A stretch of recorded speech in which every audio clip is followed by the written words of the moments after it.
नमस्कार। हम आचार्य दीपक त्रिपाठी आज चर्चा करेंगे वैशाख कृष्ण पक्ष एकादशी। जी हाँ, जिसे हम लोग वरूथिनी एकादशी के नाम से जानते हैं। वर्ष 2026 में वरूथिनी एकादशी कब है, इसके शुभ मुहूर्त क्या हैं और इसकी पौराणिक कथा क्या है, इस पे चर्चा करते हैं। सबसे पहले हम लोग सुनते हैं वरूथिनी एकादशी व्रत की पौराणिक कथा। प्राचीन काल में नर्मदा नदी के तट पर एक राजा मानधाता राज्य करते थे। वे अत्यंत तपस्वी और धर्मात्मा राजा हुआ करते थे। एक बार राजा जंगल में तपस्या कर रहे थे, तभी एक जंगली भालू वहां आता है और राजा के पैर को चबाने लगता है।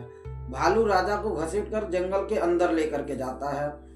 राजा को बिल्कुल क्रोध नहीं करते हैं और वह क्रोध करने के बजाय भगवान विष्णु की प्रार्थना करते रहते हैं। राजा की करुण पुकार सुनकर के भगवान विष्णु वहां पर प्रकट होते हैं और अपने चक्र सुदर्शन से भालू को मार करके और राजा की रक्षा करते हैं। भालू के द्वारा पैर को चबा लिए जाने के कारण राजा बहुत दुखी हुआ करते थे।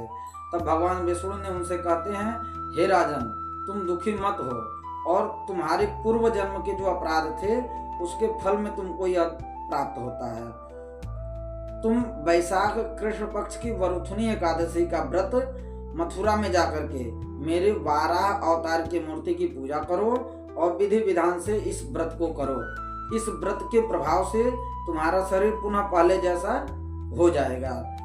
भगवान की आज्ञा को मान करके राजा मानधाता मथुरा पहुंचते हैं और वहां जाकर के विधि विधान से वरूथिनी एकादशी का व्रत करते हैं। व्रत के प्रभाव से राजा का पैर ठीक हो जाता है और वे पुनः जैसे पहले सुंदर और दिव्य शरीर था उनको पुनः प्राप्त हो जाता है। वरूथिनी एकादशी, वरूथिनी जो शब्द है उसका अर्थ ही है सुरक्षा या कवच।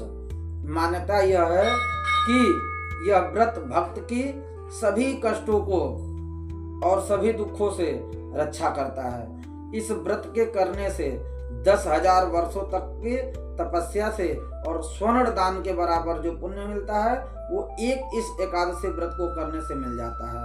यह है वरूथिनी एकादशी की पौराणिक कथा। अब हम लोग जानते हैं इसके शुभ मुहूर्त और कुछ उपाय। वर्ष 2026 में वरूथिनी एकादशी 13 अप्रैल दिन सोमवार को मनाई जाएगी।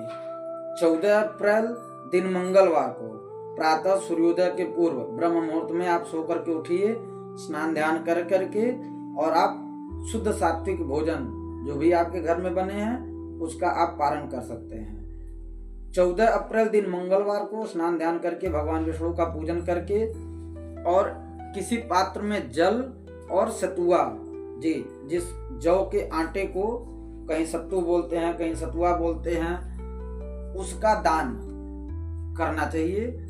और 14 अप्रैल दिन मंगलवार को ही जो एक व्रत त्योहार मनाते हैं हम लोग सतुआन का, वो भी 14 अप्रैल को ही है, तो उसका दान भी करना चाहिए और उसको खाना भी चाहिए। अगर आप कुछ और जानना चाहते हैं तो आप कमेंट करें। सभी भक्तों को वरूथिनी एकादशी की बहुत बहुत बधाई।